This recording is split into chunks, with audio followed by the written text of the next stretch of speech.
जय हिंद दोस्तों। उत्तर प्रदेश के नगीना लोकसभा क्षेत्र से चंद्रशेखर आजाद, जिनको जैसे कि रावण के नाम से भी जाना जाता है, और वो चंद्रशेखर आजाद निर्दलीय कहा जाए तो अपना पार्टी बनाए हैं जैसे कि, और उस पार्टी से जैसे कि जीतकर जैसे कि आते हैं। और आज जैसे कि 2024 के बजट सत्र पर उनको बोलने का मौका मिलता है, और बड़े ही जैसे कि मजेदार तरीके से बोलते हैं, और कुछ अजूब भी बोलते हैं, कुछ अजीब भी बोलते हैं, जो आपको इस वीडियो में देखने का मौका मिलेगा। चंद्रशेखर आजाद जी का कहना है कि जो लोग कहा जाता है कि लोग कहते हैं कि ये भारत के लोग जैसे कि, यानी कि ये भारत जैसे कि डेवलप होते जा रहा है इन 10 साल के अंतर्गत, तो 80 करोड़ लोग भारत के अनाज क्यों ले रहे हैं, वाला कोट करते हैं। दूसरा जैसे कोट करते हैं, जिस समाज से वो आते हैं उस समाज के लिए भी जैसे वो बात करते हैं कि कम से कम सलीना जैसे कि 1 लाख रुपया जैसे कि आर्थिक मदद जो है वो उन समाज के लोगों को किया जाए। आप बेखूबी समझते हो किस समाज के आते हैं।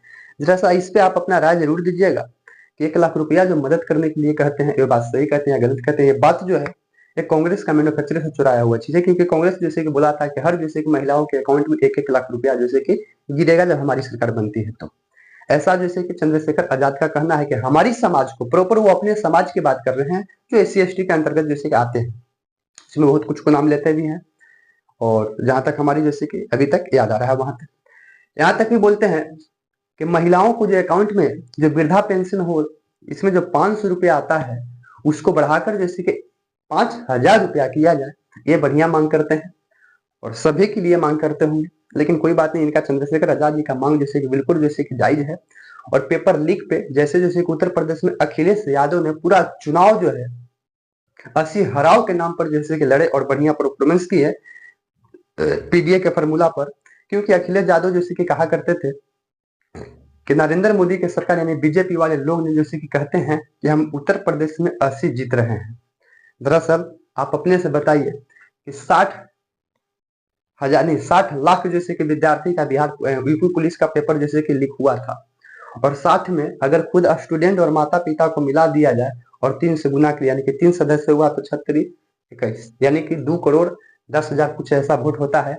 अगर इनको जैसे कि 80 विधानसभा में यदि भाग दे दिया जाए तो 80 के 80 जैसे कि सीट बीजेपी जैसे कि हार रही है। जस्ट उसी का जिक्र जैसे कि चंद्रशेखर आजाद की जुबानी तंग पे हम कह सकते हैं कि यह बात को जैसे कि आया, और बहुत ही मजेदार तरीके से चंद्रशेखर आजाद अपने जैसे के मांगों को लेकर, अपने क्षेत्र में मांग को लेकर बहुत बढ़िया तरह से जैसे कि संसद में अपने जैसे के विचार को प्रकट किए, जिसमें जैसे कि नगीना में ट्रेन चलाने की भी बात की, नगीना में ITI एम्स खुलवाने की भी बात किया, बहुत बहुत सी चीजों की मांग किया, जैसे कि आप इस वीडियो में देख सकते हैं। महोदय, बहुत बहुत धन्यवाद आपका।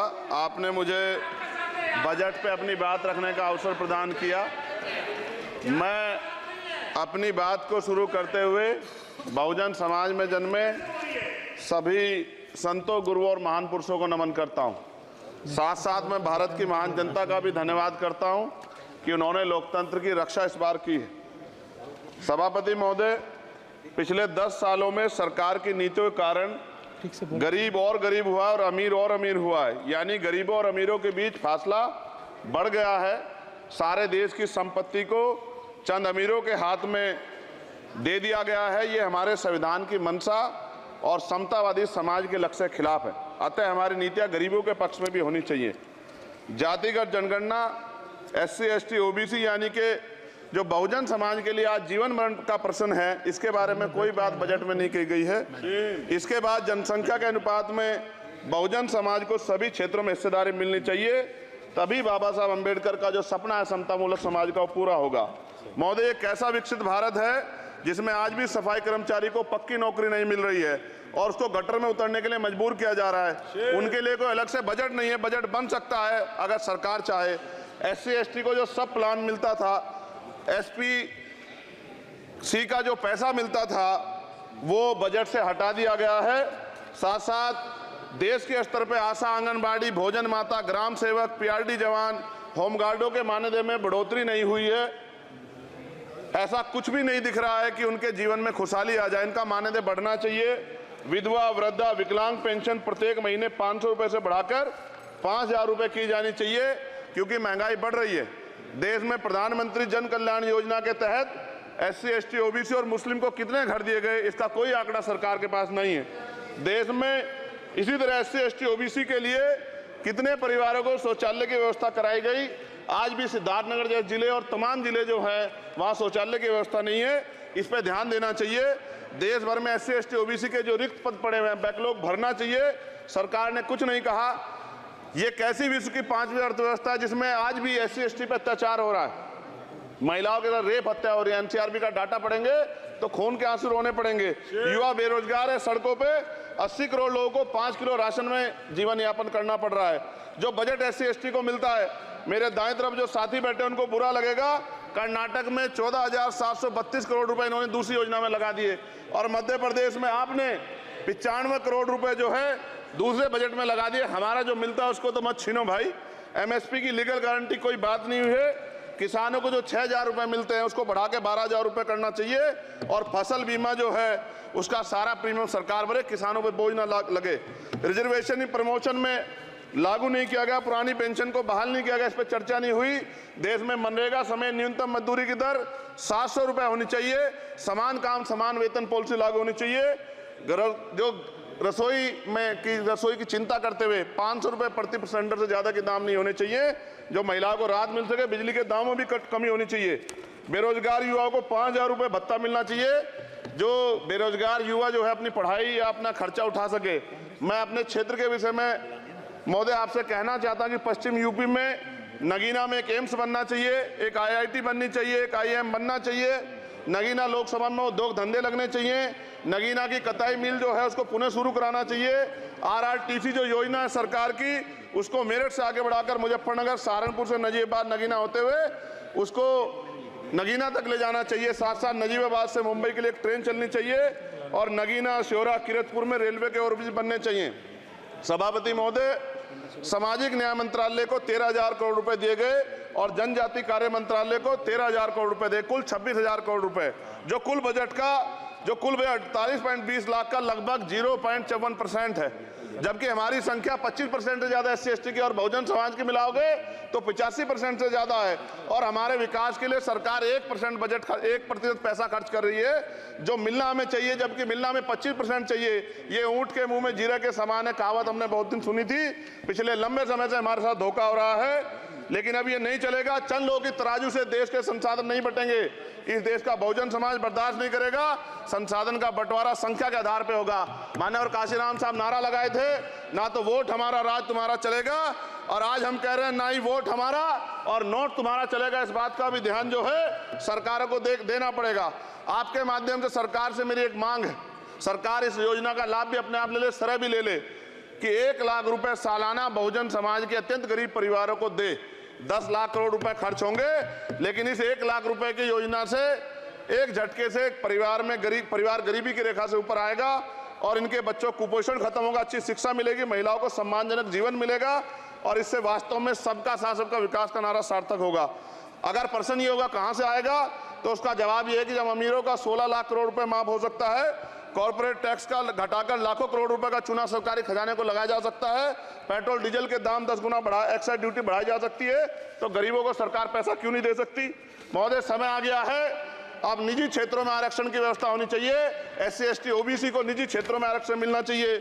और मेरी आपसे ये भी मांग है, क्योंकि अब समय की मांग है और देश तेजी से आगे बढ़ रहा है, तो मैं कहूँगा कि सरकार का जो सबका साथ सबका विकास का नारा लगभग वो असत्य महसूस होता है, क्योंकि अल्पसंख्यकों में मुसलमानों, जैनों, सिखों, बुद्धिस्टों के लिए कुछ दिख नहीं रहा, उनकी कल्याण कोई योजना नहीं है।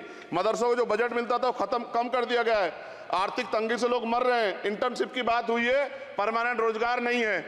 और दिल्ली में क्या हुआ बच्चों के साथ कल, उनकी सुरक्षा की जिम्मेदारी क्या है? वो आए तो बनने थे IAS, IPS और बन क्या गए, लाशें बन के गए। यहाँ से कोई ध्यान नहीं दे रहा है, किसी की नजर नहीं है।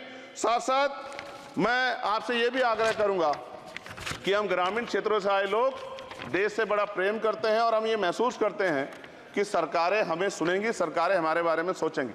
लेकिन ऐसा महसूस हो जाता है आज़ादी के 75 साल बाद, और जिसको अमृत काल कहा जा रहा है, आज भी SC, ST, OBC के लोगों पर अत्याचार हो रहा है। अभी 2 दिन पहले गोली से उड़ा दिया गया गाजियाबाद में, और राजस्थान में गर्दन काट दी गई। ये घटनाएं देख के डर लगता है, घर से निकलते हुए भी कि आने घर वापस लौटेंगे नहीं लौटेंगे।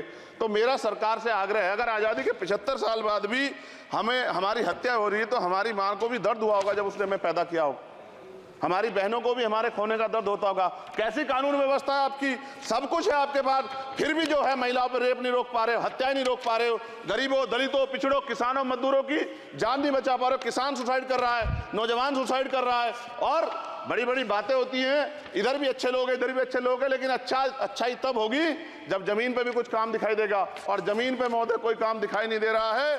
जब कोई योजना की बात आती है तो सरकार हमसे मुंह मोड़ लेती है। आप बताइए, एजुकेशन का बजट कम कर दिया, हेल्थ का बजट कम कर दिया। मैं अपने क्षेत्र में गया तो आप विश्वास कीजिए, डॉक्टर नहीं है, स्कूल में मास्टर नहीं है, और कोई भर्ती ऐसी नहीं जिसका पेपर लीक नहीं होता है। तो देश किस तरफ जा रहा है और इसमें नौजवानों का भविष्य क्या है, उसके बारे में हमें चिंता करनी चाहिए। और अंत में अपनी बात को खत्म करते हुए मेरा आपसे आग्रह और आपके माध्यम सरकार से आग्रह है कि यहाँ बाहर बाबा साहब अम्बेडकर की मूर्ति लगी हुई थी एक, वो करोड़ों लोगों की आस्था से जुड़ा विषय है, और आप विश्वास करो इतना गुस्सा है उसको लेके।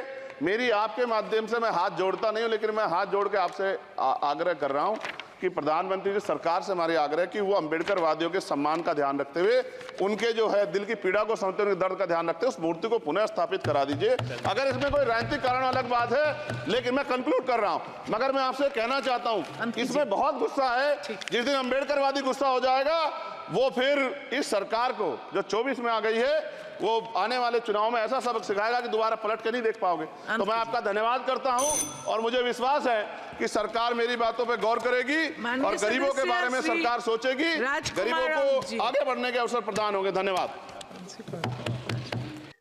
अगर यदि वीडियो पसंद में आए तो लाइक, सब्सक्राइब एंड शेयर जरूर कीजिएगा। जय हिंद।